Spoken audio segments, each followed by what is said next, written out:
Pangulo para sa pagbabago. Sawa na ang bayan ko sa magnanakaw na trapo.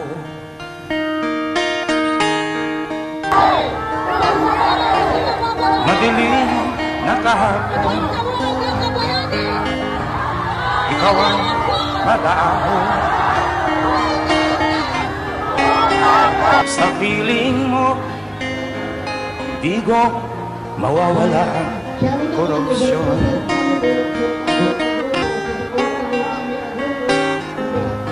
Tayo na, Pilipinas, tayo na.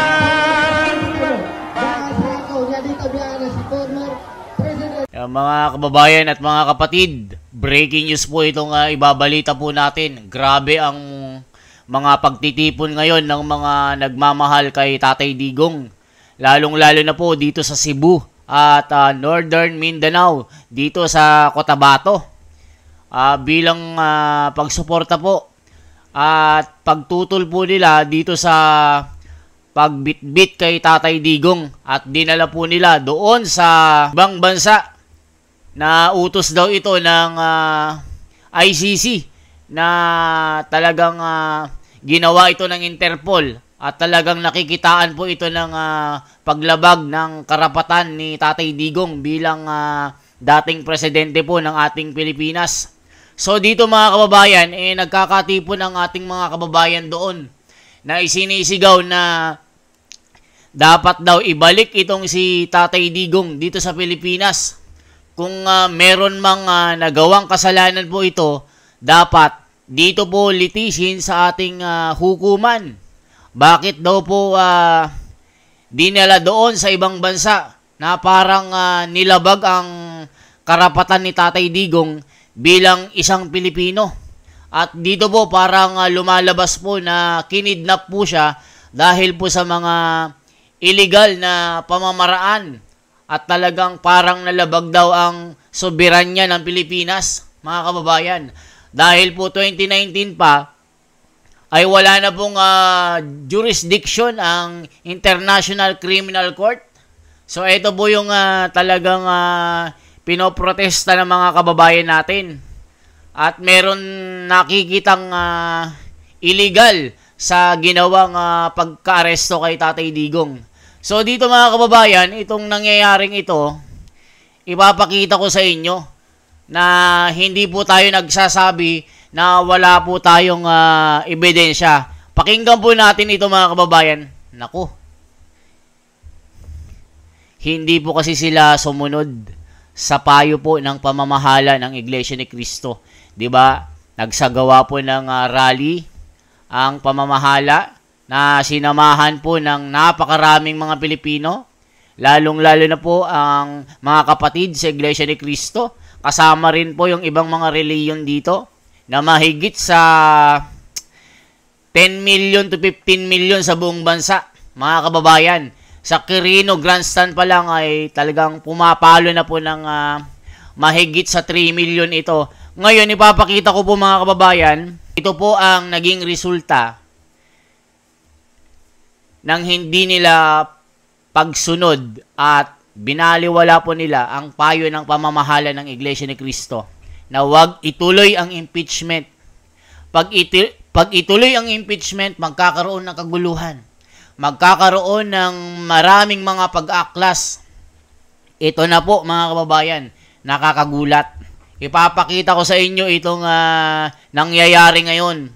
At balita po natin, magkakaroon pa ng sunod-sunod na mga pagtitipon ng mga solid na supporter ni Tatay Digong na talagang hindi sumasang-ayon sa ginawa po na pagkuha sa kanya ng banyaga.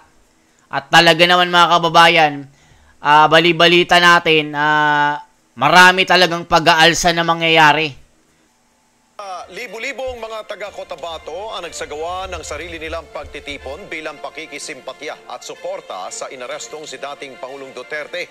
Inaasahan namang susunod dito ang iba pang mga karatig bayan at lalawigan Kaya naman patuloy na nagbabantay ang lokal na otoridad doon para masigurong nasa maayos at secured o may seguridad ang mga kababayan natin doon. Odessa Cruz sa balita. Kabilang ang Cotabato City sa mga lugar sa iba't ibang panig ng bansa na nakiisa sa prayer rally bilang suporta kay dating Pangulong Rodrigo Duterte kasunod ng pag-aresto sa kanya ng International Criminal Court o ICC dahil sa sinasabing crimes against humanity kaugnay ng kanyang kampanya laban sa illegal drugs.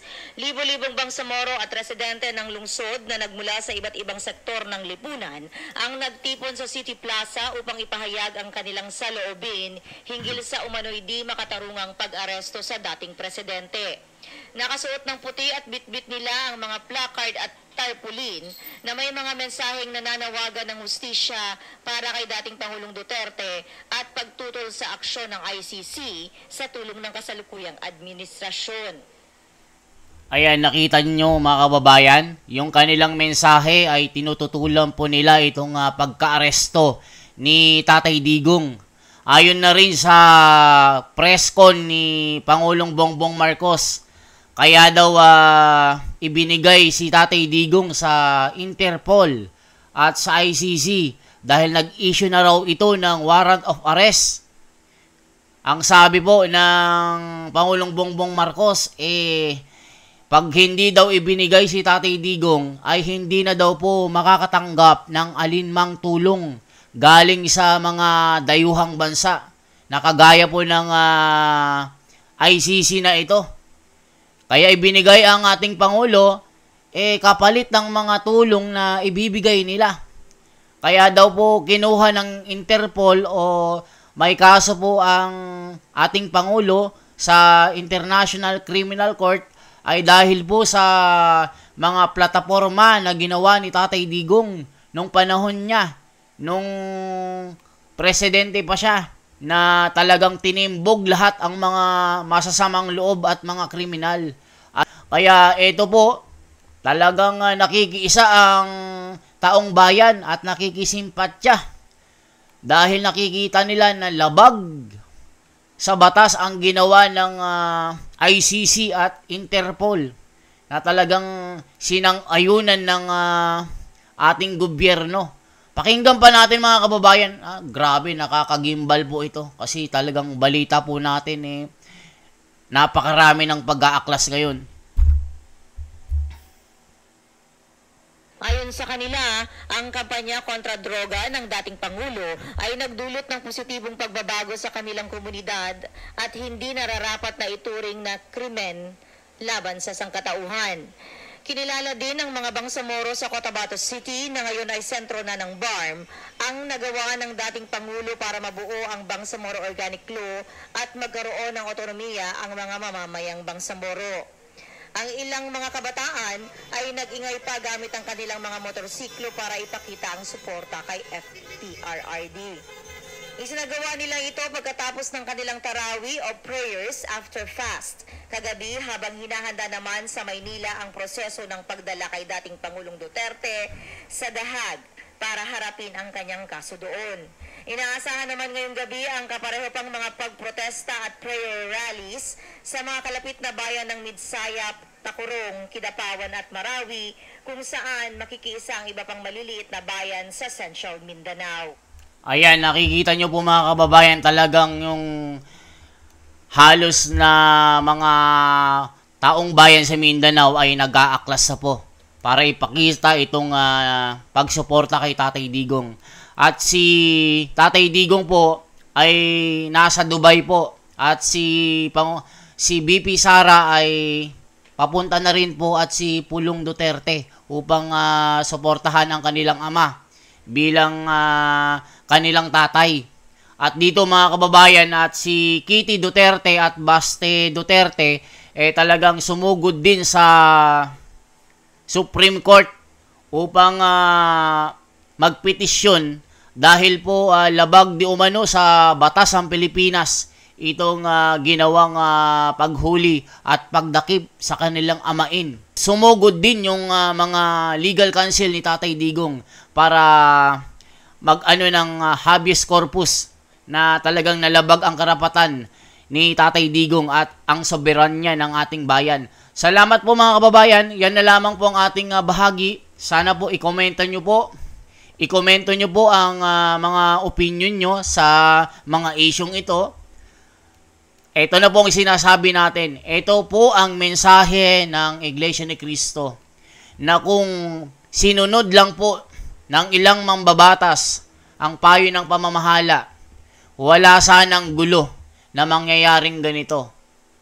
Kaya ipanalangin po natin mga kababayan na ang mga pangyayaring ito ay sana magkaroon po ng kapayapaan ng ating bayan.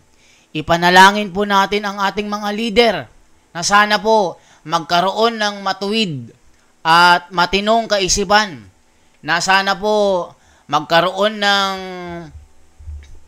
pag-uusap na kapayapaan para po matigil po itong nangyayaring ito.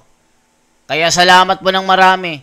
Once again, ako po si The Wonders sa Philippines. Mabuhay po.